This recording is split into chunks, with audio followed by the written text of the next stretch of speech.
Hello, my brothers and sisters. This is Alex Mobley from the Body of Believers Unified YouTube channel. Today we got a special guest, historian Daniel Humphreys. He's going to be doing his third chapter of his documentary, Finding Your Identity, The Search for Who We Are. Thank you so much for being here, Daniel, and take it away, my brother. Yes, thank you. Peace and blessings, my brothers and sisters. This is Daniel Humphrey, and this is chapter 3. I'm going to explain more about the melanin of African descendants, how it's important to us, how they wanted experiments and everything. So I'm going to explain it piece by piece. So here we go. All right, here's an example. The people of African descendants who was brought to the New World, the Americas, Latin and North, the Caribbean, Spain, anything was pretty much used for slavery purpose after they was bought with chains, forgetting their whole identity and inhabiting theirs, which you know from each culture that slavery took a place in different parts. So we know that in Spain there was Africans, we know in Caribbean there was Africans, we know in America there were Africans. And here's the thing too, a special gift that God had given us is melanin. People want to know, what is melanin? Melanin is a dark brown to black pigment occurring in the hair, skin, and iris of the eye in people and animals. It is responsible for tanning our skin exposed to sunlight. So if you look at my color, my complexion, you know that I'm brown and caramel, so you know I got melanin straight off my color. We have the strongest melanin in real black people. That's the original melanin. Now melanin has different flavors into human beings, which you see a lot different because color, it gives us color. Whether you got light skin, butter pecan, caramel, Snickers, milk chocolate, or in the actual 100% melanin, the chocolate color. You feel me? That's how we originated to be in this color of complexion because we still a shade of black regardless. And we know that throughout history they've been studying melanin and trying to experiment. I got 3 examples right here. Henrietta Lacks was an African American woman whose cancer cells are the source of the HeLa cell line, the first immortalized human cell lines in medical research, which you know, they had to experiment in African to find out the different cells, which it helped a lot with her study, which you know, they always been studying Africans for numerous times. I can't even count. But I got another example. The Tuskegee study of untreated syphilis in a Negro male was an ethically abusive study conducted between 1932 and 1972 by the United States Public Health Service and the Centers for Disease Control and Prevention. The purpose of this study was to observe the natural history of untreated syphilis, which means they was experimenting on people for their own study, especially black people, because it's something about us that they want to study, whether it's our melanin or our body cells or different things. They love to study that because we are the original people. The original people was black people. You have to understand that concept. And here's another example. They've been experimenting people in Africa for so long. Anytime they're doing research and numerous experiments around black culture.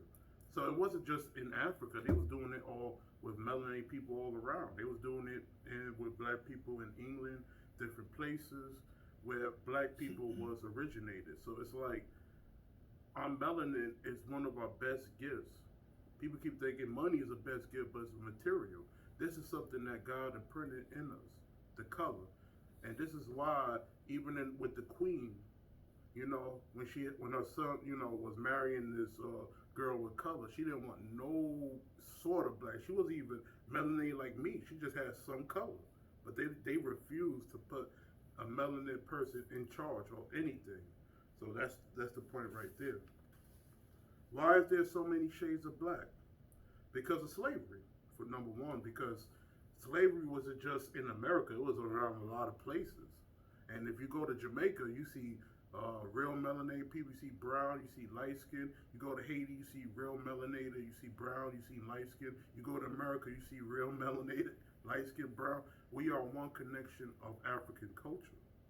But slavery was property. You was property. So they took advantage, and they was making babies. And sometimes the white people felt so bad because they knew that that brown complexion was their color. They made them the word house niggas, and that's what they was, And with the really lynch mentality, everybody was hating because the people was in the field, and you had peoples in the house.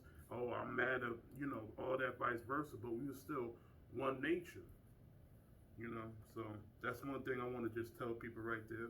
They had a lot of babies with slaves because if you property, what choice you got? If you property, you had to do it or you was going to die. So this is why you see a lot of different colors of shade. There was slavery in the United States and British territories, French in the territories, and even in Africa. If you look at Africa, there's melanated people of different complexions. You see brown people too, because we know what Caucasians do our history, So I'm trying to tell you, no matter what, we still come from African culture. And all of these territories, they was colonized by Europeans. You see different types of melanated color, but scientifically, black is the dominant compound in our system to give us color. This is why, I know that I have ancestry of Caucasian in me, just by my color, but I know that black always dominates. This is why I'm the color you see now, or I would have been pale. You feel me? So this is why I know black dominates. So anybody, even if you light-skinned black, you got color. That makes you yellow. So that's a shade of that color. So you have melanin in you. This is why I couldn't believe the Jews built the pyramids, because in Africa it was too hot and didn't have enough melanin to take that intense weather. And they had no sunscreen because it was invented in the 19th century, which was the 1800s. Mm-hmm. So I don't believe, because like if you see Jews, most of them are white. And I know for sure they couldn't build those pyramids. It's too intensely hot to build those pyramids. It had to be people of melanin color, and especially since it was in Africa, we know for sure it had to be melanated people who had to build those pyramids. Other than that, they would have died immediately as soon as they built the first stone on that. You feel me? So I already know it had to be melanated people. And then now they want to say that aliens, build the pyramids. They don't want to give black people no credit at all.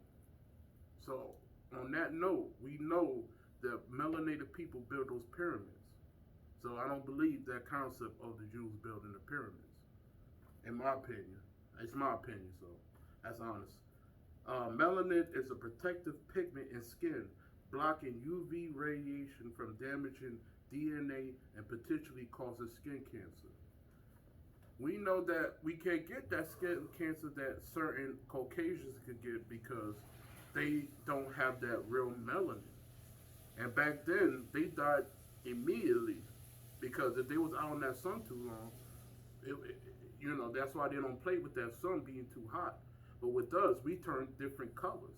Like if I go in that sunlight right now, I'll be more darker brown than how I am now because this is what melanin do, gives you a darker complexion. So if I'm in that sunlight too long, you'll see a darker brown Daniel. I'm right now a caramel because I'm not outside. So that's what melanin does. And here's the thing why Caucasians love mating with melanated people. It guarantees their children's survival and could take their heat. Because we already know that because we know that the sunlight has that UV radiation, and if it affects them, it could cause them to have that skin cancer. But if they mate with a melanated person, they could actually survive. The child could survive the heat. Because there's something about the gift that God gave us in melanin to protect us from that sunlight. So God gave us a important gift. So don't ever think your skin color is bad, because society might make us sound bad, but we know we got something that God protect us, because God don't protect us with money. He gives us the things that we need even in our bodies to survive. So appreciate the melanated skin you got. It could be all different colors. I support everybody, no matter what the case is. But that melanin is very important. They even teach it on Sesame Street now. Because now melanated people want to be known. They want to be, and this is something we need to fight too. Keep it strong, and thank you for everything, and much love to everybody. All right, brothers and sisters, we got historian Daniel Humphrey, doing the 3rd chapter of his documentary, Finding Your Identity, The Search for Who We Are. We thank you, Daniel, for being here and doing what you're doing. Brother, keep on fighting, keep on strong. Till then, next time, peace, and God bless.